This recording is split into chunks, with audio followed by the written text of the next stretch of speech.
Bismillahirrahmanirrahim. Wa qul ja'al haqq wa zaqal batil minal batili kana la yatakallamuna illa man adina ar-rahman wa qala. Assalamualaikum warahmatullahi wabarakatuh. Bismillahirrahmanirrahim. Alhamdulillahi rabbil alamin. Wa bihi nasta'inu ala umurid dunya waddin. Wassalatu wassalamu ala asyrafil mursalin sayyidina wa maulana wa syafi'ina wa uswatina wa habibina wa qurrati a'yunina Muhammadin sallallahu alaihi wasallam wa ala alihi wa sahbihi ila yaumil qiyam. Rabbana atina min ladunka rahmah wa hayyi' lana min amrina rasyada. Hadratul Mukhtaramin, Ashabal Fadilah, para alim ulama yang rawuh di dalam majelis yang mubarak ini. Yang terhormat Kiai Hasan Abdullah, Kiai Syukri Zarkasi, para asatidz, juga alumni utama yang mustakmal di sini. Ada Pak Fakhir, ada Pak Din Samsudin, ada Pak Hidayat Nur Wahid, dan banyak sekali. Kalau saya sebut satu persatu, semakin banyak disebut, semakin banyak yang ketinggalan. Para alumni, para santri, hadirin, hadirat yang saya muliakan. Saya ini merasa digelangsar oleh Kiai Hasan Abdullah. Kemarin saya sudah ngisi, kok sekarang disuruh ngisi lagi. Tapi karena tawaduk kepada Sohibul Ma'had ini, maka saya datang. Kemarin saya sudah bicara khusus mengenai pendidikan, termasuk kurikulum, filsafat kurikulumnya, jangkauan-jangkauannya, dan beberapa tantangan ke depan. Jadi tidak usah saya ulangi lagi yang kemarin. Hari Kamis saya akan melanjutkan, yakni bagaimana cara membawakan ilmu-ilmu dan hasil didikan serta latihan yang ada di pondok ini, di pondok modern kita, untuk disajikan ke masyarakat, ke umat, dan ke negara. Ini caranya bagaimana? Ternyata cara itu bener kata Gontor, at-tariqah khairun minal mada. At-tariqah ahammu minal mada. Materi itu penting, tapi begitu cara membawakannya keliru, maka dia akan gagal. Bukan karena materinya, tapi akan gagal karena caranya.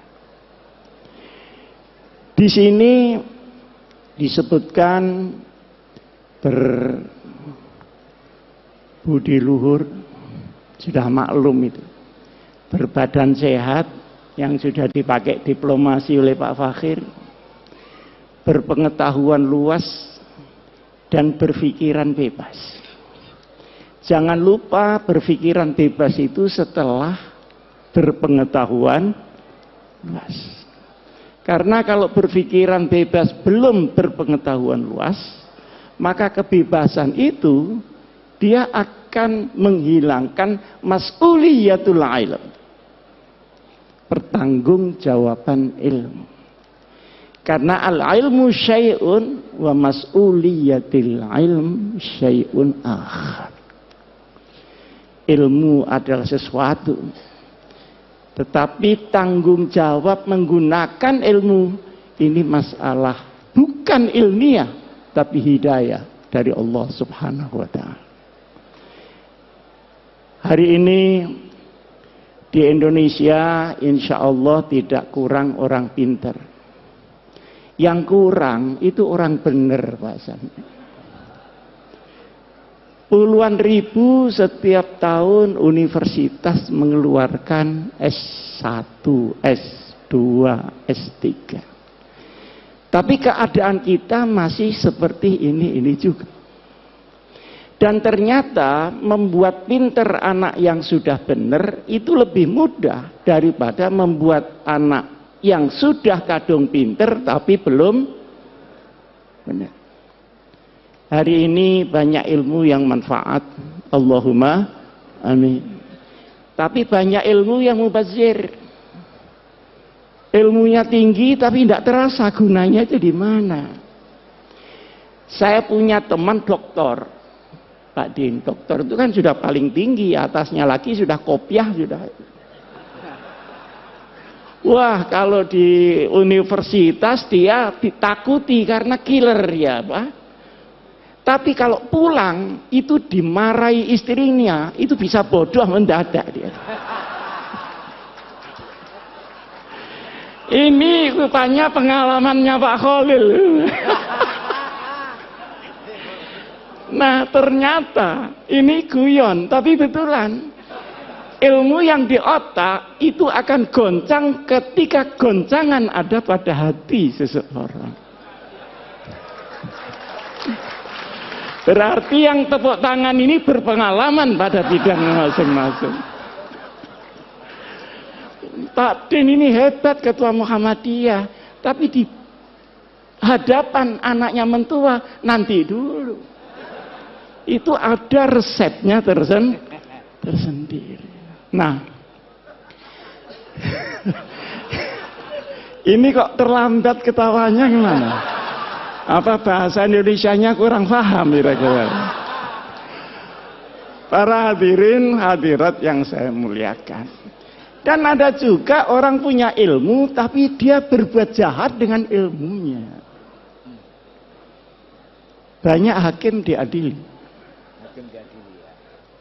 Ada jaksa kok dituntut. Ada polisi kok disidik. Lu ada hansip itu ditangkap. Ada satpam diamankan. Pasti bukan karena ilmu, tapi karena mas'uliyatul ilm. Nah, Dinggonter ini diberi mas'uliyah dan diberi ilmu. Tetapi ilmu yang diberikan itu berkali-kali disampaikan oleh Pak Zar, oleh Pak Sahal. Kamu pulang saya hanya bekali kuncinya ilmu. Belum ilmunya itu sendiri. Memang iya, yang diajarkan bahasa Arab ini baru alat untuk mencari sesuatu yang lain.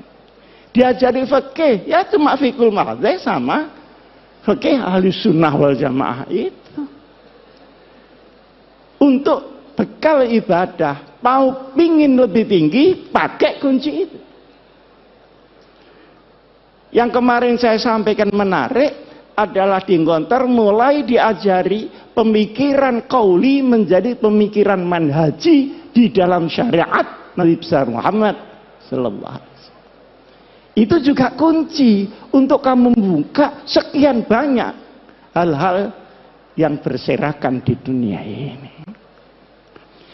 Jadi kalau keluar dari Gonter terus diem, itu berarti dia mbak kunci saja kemana-mana. Mesti mungkin dia mau jual kunci atau tukang kunci. Apa ada di antara yang tepuk tangan ini buka warung kunci palsu? Jadi kuncinya harus segera cari lemari. Ketika itu Pak Zarkasi belum membayangkan ada Universitas Darussalam. Jadi ngitungnya anak kelas 6 berarti aliyah selesai. Belum sampai jamiah, belum sampai memikirkan doktor, belum sampai memikirkan magister. Tapi kunci berkali-kali disampaikan. Nah, kunci ini lemarinya adalah pendidikan yang lebih tinggi. Tapi gudangnya adalah masyarakat. Keilmuan itu bagian dari kehidupan, bukan kehidupan itu yang bagian dari keilmuan.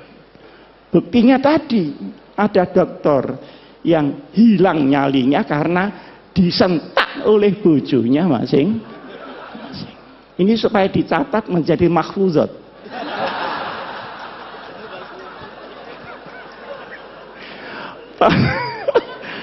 Para hadirin hadirat yang saya muliakan, saya hanya sekarang bicara kunci ini harus dibawa kemana.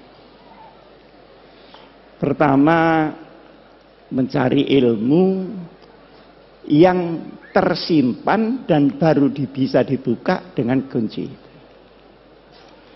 Silakan mau ngambil takhasus kemana, kuliah di mana, jamiah di mana, monggo. Nah, tetapi dari sekian banyak referensi yang dibuka oleh anak gontor yang sudah membawa kunci, hendaknya diuji kebenarannya di dalam perkembangan masyarakat itu. Masyarakat adalah alat uji yang paling muktabar di dalam pengembangan keilmuan itu. Jangan marah-marah kepada masyarakat karena ilmunya tidak dimengerti oleh masyarakat. Saya kan termasuk anggota ITSMI, anggota bagian wingking, bagian belakang. Saya ingin menyampaikan, ini orang pinter-pinter.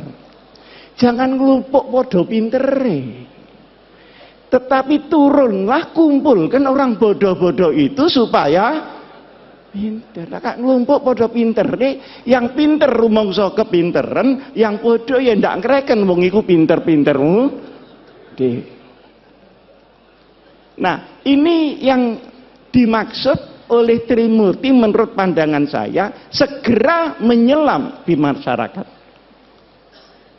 untuk menguji kecanggihan daripada ilmu kita masing-masing. Nah, masyarakat kita sekarang ini berbeda dengan masyarakat pada waktu masih sugengnya Trimurti. Pada waktu saya masih mondok di sini, keadaan masyarakat itu sederhana. Orang Islam itu cuma dua, kalau ndak NU ya Muhammadiyah, sudah ndak ada lain-lain lagi. Ini mau besanan saja takut tidak mendapat barokah dari masing-masing pemimpinnya. Selisih sedikit ribut. Yang satu kunut, yang satu tidak kunut, ribut. Padahal di kitabnya orang NU ada kunutnya dan ada tidak kunut. Tapi karena dia terkooptasi oleh golongan, ribut. Kalau tidak kunut itu begini-begini. Alhamdulillah sekarang ini sudah tidak ribut karena sudah tidak sholat subuh.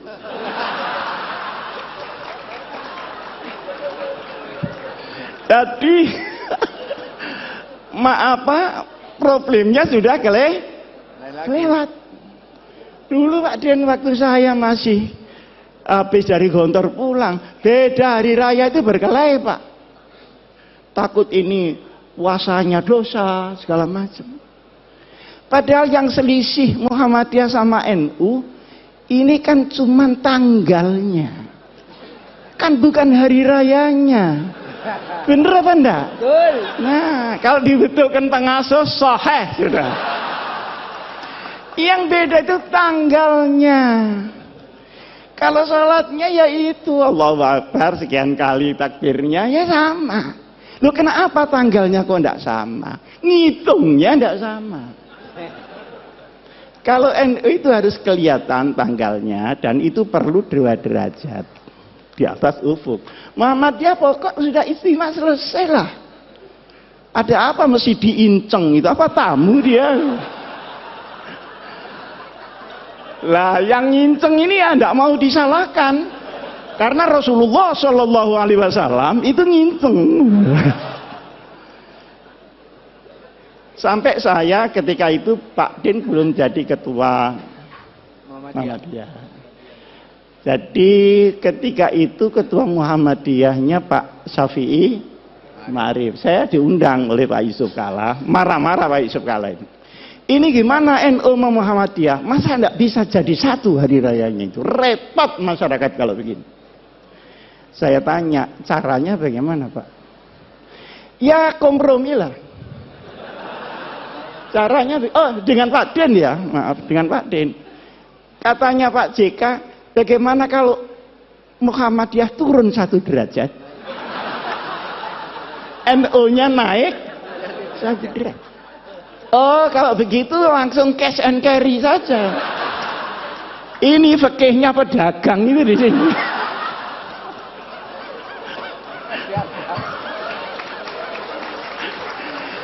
Kok disuruh naik turun? Saya bilang enggak bisa Pak itu. Lah terus yang bisa bagaimana? Yang bisa pengertian seluruh umat Islam bahwa perbedaan itu terbuka memang ada.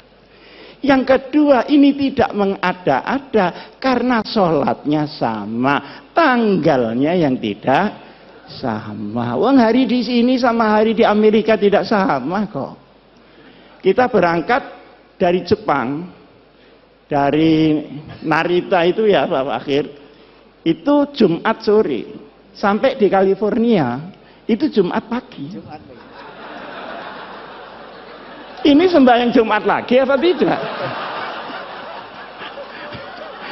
Kalau sembahyang Jumat lagi kok sergap banget gitu loh. Sergap banget. Tapi ketika pulangnya, misalnya dari New York ke Jakarta, berangkatnya Jumat pagi, itu sampai Jakarta hari Minggu. Jadi kehilangan 1 hari, tidak tahu di mana Sabtunya ini. Jadi soal tanggal itu sudah biasa-biasa saja lah soal tanggal. Nah, alhamdulillah ini karena mungkin zamannya yang berubah, maka kedekatan ini semakin hari semakin nyata. Saya sama Pak Din sering diundang pidato bareng gitu. Kadang saya bisa, kadang Pak Din bisa, kadang salah satu tidak bisa gitu. Tapi lebih sering saya diundang Muhammadiyah daripada Pak Din diundang NU. Hah? Padahal ini mantan NU nih. Kenapa dia pindah? Karena tidak kerasan saja sama orang NU. Bukan karena teori yang tinggi-tinggi gitu. Ini orang NU kok kumuh banget. Kira-kira teman itu sekitar itu saja. Nah, masalahnya adalah sekalipun NU Muhammadiyah ini berbeda di dalam furu, bahkan ibnul furu ya. Tetapi wawasan keumatannya sama, wawasan kenegaraannya sama. Karena Hadratus Syekh Kiai Hasyim Asy'ari ikut mendirikan republik. Kiai Ahmad Dahlan ikut mendirikan republik. Pahlawan nasional ada di 2 belah pihak. Tahu jerih payahnya bagaimana membawa Islam di tengah kebinekaan yang luar biasa itu. Maka sabar. NU sama Muhammadiyah itu sabar. Cuman NU itu sama Muhammadiyah menurut saya itu sepasang sandal. Jadi kalau dipakai semua. Kalau tidak ya sekalian tidak semua. Jangan dipakai yang kanan, yang kiri tidak dipakai. Nah ini dikira orang stres itu. Orang NU suruh bikin universitas rapi seperti Muhammadiyah. Sulit Pak. Tapi rahasia, jangan ngomong-ngomong orang. Tapi orang Muhammadiyah suruh ngurusi orang macul yang sehari-hari tidak ngerti apa-apa. Sehingga dia musyrik menjadi muslim. Enggak sabar juga Pak. Nah, bertemunya ini banyak yang tidak suka. Oleh karenanya, maka wawasan keagamaan, wawasan keumatan, wawasan kebangsaan dan kenegaraan tidak boleh dirobek oleh kepentingan apapun juga. Ini pertama. Sekarang yang kedua. Pandangan-pandangan kaum muslimin terhadap negara Indonesia ini baru selesai setelah berpikir 40 tahun. Waktu tahun 1945 kita merdeka. Nah, setelah itu umat Islam berbagai macam pandangan Indonesia ini diapakan dan disestempel apa. Maka ada yang keras, harus pakai stempel Islam. Nah, keras ini melalui beberapa pendekatan. Ada yang pendekatan militer. Kemudian lahir DI, TII. Ada yang pakai pendekatan militer dan politik. PRRI dan Permesta. Disaingi oleh kelompok-kelompok orang yang tidak suka agama, orang ateis. 48 pemberontakan komunis yang dipimpin oleh Uni Soviet. Dan pemberontakan 65 yang dipimpin oleh RRC. Saya tidak tahu ini akan ada pemberontakan lagi apa tidak. Nah, masalahnya selanjutnya yang saya maksud begini. Setelah pendekatan militer gagal, dicobalah, ini kok diem saja ada apa? Mendengarkan teman-teman ya? Setelah pendekatan militer gagal, dicoba melalui pendekatan konstitusional. Maka seluruh wakil-wakil umat Islam bergerak di konstituante. Bagaimana supaya negara ini ditetapkan berdasarkan apa? Bentuknya seperti apa? Ada yang minta Pancasila tetap, ada yang minta Islam, dan ada yang minta sosiodemokrasi. Ribet di situ, tidak putus. Artinya dengan pendekatan politik pun juga mentok. Karena ini mentok dan tidak bisa berhasil, maka diambil alih oleh Bung Karno tahun 59 kembali ke Undang-Undang Dasar 45. Nah, setelah kembali ke Undang-Undang Dasar 45 ini, kemudian tahun 55 kemarin ada pemilu tetapi kemudian tidak menghasilkan apa-apa, baru ada pemilu lagi tahun 71. Tahun 71 orang Islam semua jadi satu, Pak. Yang Pak Idham, yang Pak Muhammad Nasir, yang Pak Kasman Singotimojo, yang Pak Nurholis Majid, yang Gus Dur, semua bersatu membela satu partai bersama, namanya Partai Persatuan. Sampai dengan tahun 82 berhasil utuh, tapi setelah itu mulai retak-retak. Maka sekarang P3 yang dulu dimodali dengan darah dan air mata, per hari ini masih la yamutu wala yahya. Mudah-mudahan qad aflaha man tazakka. Nah, ini perjalanan. Dari sini ulama-ulama itu berpikir, ini kenapa ya? Di sini kok enggak pas. Ternyata kesimpulannya, Islam di Indonesia seperti tadi yang disampaikan oleh Pak Fakhir itu benar. Islam dalam peradaban belum tentu Islam dalam formalistik. Di sini masalah yang timbul.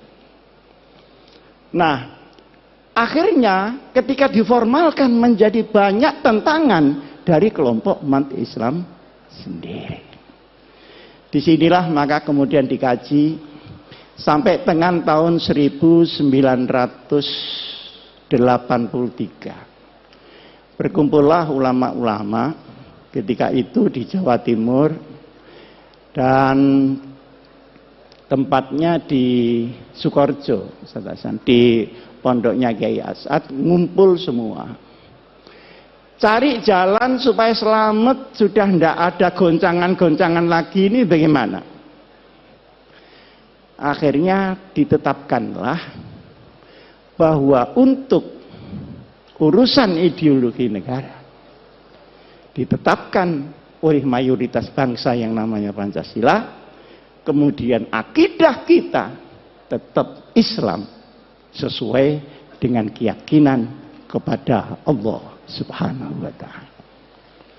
Ini baru selesai tahun 84. Pendekarnya ketika itu mungkin banyak orang tidak tahu. Pendekarnya adalah seorang ulama namanya Kiai Haji Ahmad Siddiq. Beliau putra dari Kiai Siddiq. Kiai Siddiq itu asal dari Lasem. Kemudian karena kalah berdebat nahwu, malu pindah ke Jember. Jadi dulu berdebat kalah itu malu. Nah sekarang sudah kalah berkali-kali, alhamdulillah tidak ada malunya sama sekali. Pergi ke Jember. Saya tahun 83, ini belum pernah saya ceritakan di sini. Tapi mumpung ini ada waktu dan saya juga sudah menjelang tua, ada perlunya saya sampaikan. Saya tanya beliau, Kiai, ini penempatan negara dengan ideologi sendiri. Dan Islam sebagai umat Islam ini politis apa ijtihadi? Jawabnya beliau, ini ijtihadi, bukan politis. Dan silahkan pakai untuk selamanya. Nah, karena saya tidak puas, saya tanya, dasarnya apa Kiai? Kemarin saya sudah menyampaikan ke Pak Hasan, kalau setelah saya di kantor itu memang ngaji pindah-pindah begitu. Sana 3 bulan, sana 3 bulan. Termasuk ngaji di Kiai Ahmad Siddiq. Dibukakanlah oleh Kiai Ahmad Siddiq Mitsaqul Madinah. Perjanjian Madinah. Iki sing bahasa Jawa. Iki si sadurunge kowe takon wocon dhisik iki. Mitsaqul Madinah. Pada tahun kedua dari hijrah Nabi besar Muhammad sallallahu alaihi wasallam. Nah, setelah saya baca, ya saya bisa lah baca, wong lulusan gontor masa enggak bisa. Bahasa Arab. Bisa saya baca. Komentar saya, subhanallah. Ini adalah piagam yang paling orisinil untuk demokrasi dan kemanusiaan. The original conception about humanity and democracy. Luar biasa ini.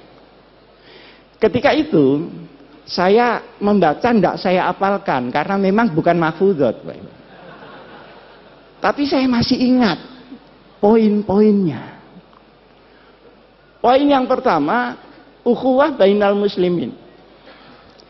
Oh, kenapa ya kok tidak ukhuwah Islamiyah ya? Ternyata kalau Islamiyah itu mesti ukhuwah Pak Fakhir. Yang ruwet ini kan musliminnya. khutbahnya wa'tasimu, keluar masjid watafar. Di dalam kita wiridan, di keluar kita ganti sandal baru, kan begitu. Jadi yang ruwet ini musliminnya. Di situ diterangkan untuk urusan-urusan yang furu'iyah sudahlah na'amaluna walakum na'malu. Untuk yang usul ini kalau ada perbedaan harus dibicarakan di antara para ulama. Jangan dibicarakan di antara di luar para ulama. Nah sekarang enggak. Ada anak Ansor sama pemuda Muhammadiyah ribut soal tahlil. Ini nyampe apa enggak ke yang mati? Kata Ansornya, nyampe. Loh buktinya, karena setiap kiriman enggak pernah kembali. Loh ini ngomong apa? Pak, ya pemuda Muhammadiyahnya ini kan enggak terima. Mana tanda buktinya? Nah kalau diserahkan bangsa begini ini Pak, innalillahi wa inna ilaihi raji'un. Nah kalau sudah sampai top dia merusak Islam, dia harus dinyatakan tegas dia berada di luar Islam. Luar biasa. Saya baru diberitahu oleh polisi. Dulu Pak Hasim, ada orang ngaku malaikat Jibril namanya Lia Eden. Bener ya? Ada orang yang mengaku Nabi Muhammad namanya Musad. Dua-duanya ditangkap. Dimasukkan di tahanan. Ditanya oleh polisi. Wahai malaikat Jibril, pernahkah ketemu Nabi Muhammad ini? Ternyata belum pernah ketemu dua orang.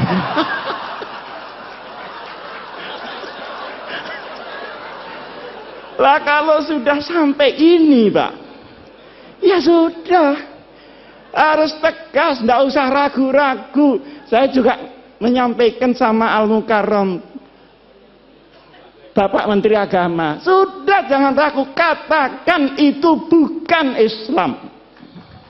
Kenapa ragu? Tapi ini jangan cuma ditepuk tangan itu. Maksud saya, yang lain-lain itu ikut mendorong lah. Supaya ada pride. Karena yang menghadang pun juga sangat banyak. Yang kedua, ukhuwah bainal adyan. Mana yang bisa dikerjasamakan dengan luar Islam, mana yang tidak. Itu jelas sekali. Sehingga rahmatan lil alamin memang melampaui rahmatan lil muslimin. Urusan yang tidak syariah sudah. Bikin got bareng, bangunan, tidak apa-apa. Tapi kalau urusan yang syara, yang akidah, ya lakum dinukum, itu ada tuntunannya Pak. Dan itu disusun langsung Rasulullah Shallallahu Alaihi Wasallam. Nah sekarang ini kalau benci kelewat benci, tidak membedakan mana asyaduhum adawatan atau akrobahum mawaddatan. Zimmi dan harbi disamakan. Tapi kalau sudah kadung kepingin demokrasi, tahlilan di gereja, itu kurang tempat apa bagaimana? Seperti orang Kristen, tidak usahlah disuruh Jumatan, nanti sandalnya hilang. Saya kan sering dicemooh sama orang Kristen. Gimana orang Islam itu? Uang ibadah kok sandalnya hilang? Ya mesti saja karena sandalnya tidak dipakai. Nah sampeyan sepatunya dipakai. Jadi yang hilang ya tidak sepatunya, tapi sepeda motornya yang di luar itu yang hilang. Jadi yang seperti disampaikan oleh Pak Din tadi sajalah al-hanifiyatus samkhah, itu pas sudah itu. Ini jangan diumek-umek lagi gitu maksud saya. Nah, kemudian yang menarik lagi, untuk qabilah-qabilah di luar hukum syariat dipersilahkan untuk menggunakan kebiasaannya masing-masing. Ini saya belajar usul fikih di sini juga begitu Pak Hasan. mabadi awaliyah. Itu belum mabadi akhiriyah loh. Masih mabadi awaliyah, tetap kunci. Nah itu digawa diintil-intil tak garut apa-apa kunci. Bab mabadi awaliyah. Di situ kan ada al-ahdah muhakkamah. Tapi yang muhakkamah yang bagaimana? Tentu yang tidak khilafis syar'i. Ma warada fi syar'i mutlaqan wala dhabita lahu wala fil lughah yurja'u ilal 'urf. Berarti ada status di dalam adat sepanjang dia menjadi al-'urf yang tidak muta'arif. Ini kan sangat jelas. Nah sekarang ini semua diubah, yang lunak terlalu lunak, yang keras kekerasan. Semua yang lain dirinya dibilang kafir, masuk neraka. Neraka semua masuk neraka, surganya cuma dia aja. Lu kok tidak takut masuk surga sendirian? Yang arduhat samawatu wal gini-gini ini bagaimana? Nah, ada lagi yang kita merasa bahwa itu bukan Islam, sering kali ya, tetapi sesungguhnya itu pilar di dalam Islam adalah kepastian hukum. Innallaha ya'murukum an tu'addul amanati ila ahliha. Tu'addul amanati ini untuk Pak Hidayat Nur Wahid, untuk politisi-politisi, supaya membawa amanat rakyat. Jangan 5 tahun sekali datang ke rakyat terus tidak tahu lagi, menunggu 5 tahun lagi. Ini yang tidak tepu, ini mesti pendaftar. Nah, kalau idza hakamtum, ingat bainan nas bukan bainal muslimin, antahkumu bil adl. Penegakan hukum ini harus sama rata sama rasa. Nah, sekarang di Indonesia kan tidak. Hukum naik susah, ke bawah kena. Pajak naik sulit, turun gampang. Akhirnya yang kena yang kecil-kecil. Jadi kepastian hukum. Jadi inti dari hukum adalah al-adalah. Inti daripada politik adalah al-amanah. Kalau dua ini hilang, maka hukum akan menjadi cerita dan politik akan menjadi akumulasi kekuatan saja. Luar biasa, Pak. Di bawah ada lagi al-musawah bainal iqtisad, keadilan ekonomi. Ini tidak sama rata sama rasa, tapi sama-sama merasakan. Beda kan? Sama-sama merasakan. Kalau tadi biar anak saya Fatimah Sarakot lakotok tuh, ya dah. Kalau ini enggak. Masa tukang ban minta rezeki sama dengan pabrik ban? Kan enggak mungkin. Tapi semua kebagian, halalan, thayyiban, mubarakan. Orang sedikit bisa bahagia, dapat banyak bisa bahagia, dapat sedikit bisa menjadi pencuri, dapat banyak pun bisa menjadi rampok di mana-mana. Yang habiskan uang negara itu bukan orang miskin, Pak. Orang yang sudah Masya Allah kayanya. Nah, di sini pun adalah ketentuan yang harus ada di sebuah negeri, apapun bentuk negeri itu, kita ada orang Islam di situ, kita harus perjuangkan ini. Nah, kemudian ketika Madinah diserang orang-orang lain, maka seluruh agama yang ada, baik Yahudi, Nasrani maupun Sobiin, harus bersama-sama membela nasionalisme Madinah. Coba, Pak. Ini kan Masya Allah. Dan ini bikinan Nabi Muhammad loh, bukan bikinan Muhammad belakangan ini, Pak. Ini Nabi Muhammad. Kekurangan kita adalah di dalam pemahaman daripada Islam, implementasinya sudah punya fikih, sudah punya dakwah, tapi kita sering melupakan sirah nabawiyah di dalam memimpin umat Muhammad Rasulullah sallallahu alaihi wasallam.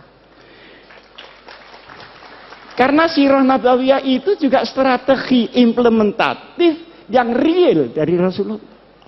Kapan Rasulullah dakwah diam-diam, kapan terang-terangan, kapan mengungsi, kapan hijrah besar-besaran, kapan dia menunggu, dan kapan beliau membalas serangan.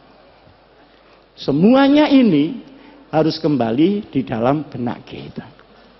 Nah, sekarang ini para bapak yang saya muliakan, negeri yang tadi oleh para ulama diputuskan tahun 84 itu supaya diisi, jangan didekonstruksi.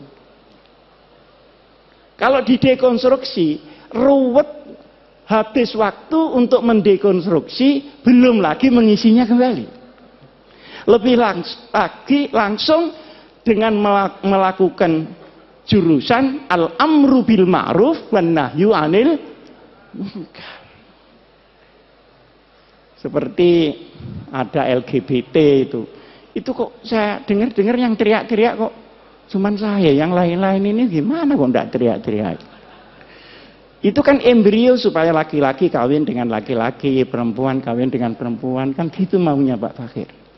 Kalau perempuan kawin dengan perempuan, saya nggak tahu lah karena saya nggak pernah jadi perempuan. Tapi kalau laki-laki kawin dengan laki-laki, itu mau olahraga atau mau kawin? Digempur saja. Saya juga ditanya pada Pak Hidayat, ini gimana gempur dari segala penjuru yang udkhulu min abwabin mutafarriqah. Jadi jangan menghilangkan amar ma'ruf nahi mungkar, sekalipun kita tidak melakukan dekonstruksi di dalam bentuk, tetapi kita harus selalu di dalam isi. Kadang-kadang kita menemui hadis Rasulullah sallallahu alaihi wasallam, al hikmatu dhallatul mu'min iltaqataha aynama wajadah. Perkara yang hak itu milik orang Islam. Kalau tidak ada di tempat kamu, ada di tetangga, berarti itu milik kamu yang di sana. Ambil kembali. Jangan tetangganya dimaki-maki karena tetangga. Kalau bapak-bapak pergi ke Jepang, pergi ke Taiwan, pergi ke Korea, Masya Allah, perlindungan konsumen, perlindungan jual beli, kualitas. Nah ini ada saksinya Pak Fakir. Dilindungi oleh undang-undang. Jadi kalau kita ke Taiwan kehilangan koper di bandara, pasti kembali. Karena mengembalikan itu biaya negara, dan tidak mengembalikan adalah kriminal. Loh, bukankah sepotong ini juga Islam? Seperti di Jepang, itu kalau ada toko malsu kualitas, langsung ditutup Pak. Jadi wailun lil mutaffifin, itu kok jalan di sana, ndak jalan di sini. Sementara kita, ini kalau beli makanan, keliru terus Pak. Buah-buahan katanya manis, tapi kecut. Saya beli di Jalan Surabaya Pak Din, itu lampu. Lampu itu yang kuno itu harganya mahal, 2,5 juta. Kalau yang baru itu cuma 650. Saya bilang saya minta kuno Pak. Oh iya Pak Ji, ini tinggal satu yang kuno.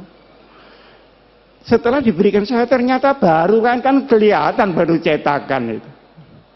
Loh Pak, ini baru Pak, bukan kuno. Aduh, sampean nih kok rewel. Sampean biarkan saja. Lama-lama kuno sendiri.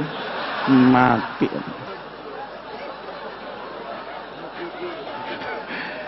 Itu namanya sekarang katanya mukidi. Ini lama-lama kuno sendiri. Wah, ini orang belum tahu siapa yang beli ini.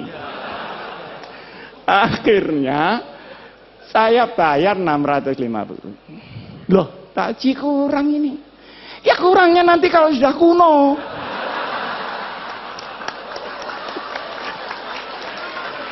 Itu kira-kira ada di Jepang apa ada di Indonesia kira-kira? Lah terus sepotong ini saja loh ya, bukan la ilaha illallahnya. Yang Islami yang mana? Akhirnya dia sadar, loh Bapak ini dari Sidoarjo, enggak, saya dari Malang. Lu Malang mana? Itu kan ada Pondok Al-Hikam, itu pondok saya. Oh kalau begitu Bapak ini Pak Hasyim Muzadi ya? Kok enggak bilang dari tadi ya? Kan malu saya kalau begini. Jangan begitu, lain kali bilang Pak kalau Bapak ini Pak Hasyim Muzadi. Bagaimana mudah-mudahan saya ini tidak kualat saya ini. Jadi dia takut Allah apa takut Hasyim Muzadi?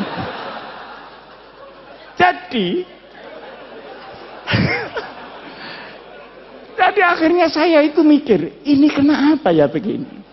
Pak Fakhir kan sebentar lagi menjadi Menteri Luar Negeri, Allahumma. Masa naibul fa'il terus? Lama-lama ini bagaimana ya kok begini? Jadi ternyata setelah kesana kemari, ilmu saya itu ya ilmu keluyuran saja, itu kan ilmu yang berat-berat. Oh kalau begitu, lau anna ahlal quro amanu wattaqau. Itu ahlal quronya bukan kuronya, Pak. Jadi kita tidak usah bulet perkara kuro, tapi ahlal amanu wattaqau. Fafatahna alaihim. Tapi walakin kazabu, yang kazabu tadi kuronya apa ahlul kuro? Ini bukan tamrinan tapi sudah terang. Sehingga menurut saya yang penting bagaimana kita isi Indonesia. Nah, di saat kita ngisi itu, tantangannya luar biasa, Pak. Terutama setelah tahun 2002, setelah reformasi ini. Seluruh ideologi yang baru-baru masuk, baik di kalangan kaum muslimin, maupun yang dari barat, maupun yang dari timur, semuanya masuk, sementara kita sedang diancam oleh regenerasi yang sudah 100 tahun ini. Indonesia akan ganti penduduk baru. Mereka anak kita atau anak zamannya. Ini menjadi perhatian kita. Tetapi la tayasu min rauhillah. Sekian banyak kita berkumpul.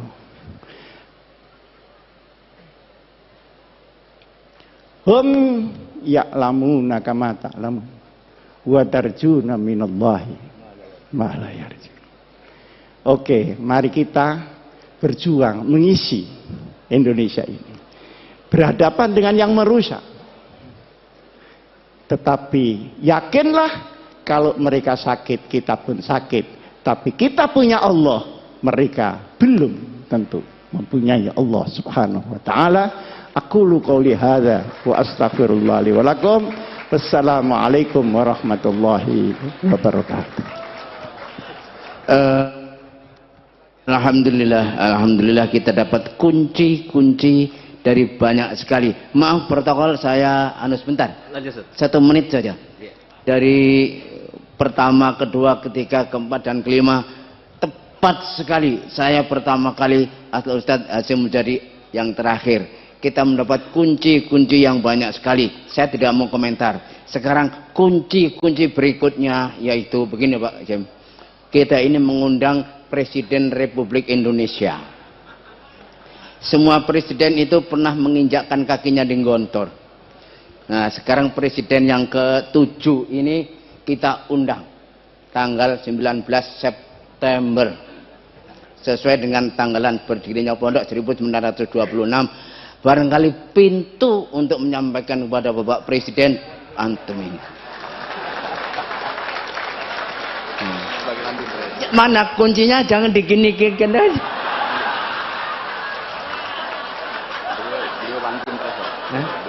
Apalagi beliau ini kuncinya one team press coba. Kalau kuncinya one team MUI one team press. Jadi kuncinya ya jami kiwir-kiwir aja. Silakan protokol. Assalamualaikum warahmatullahi wabarakatuh. Baik. Tolong Pak Presiden ya, tolong disampaikan gitu.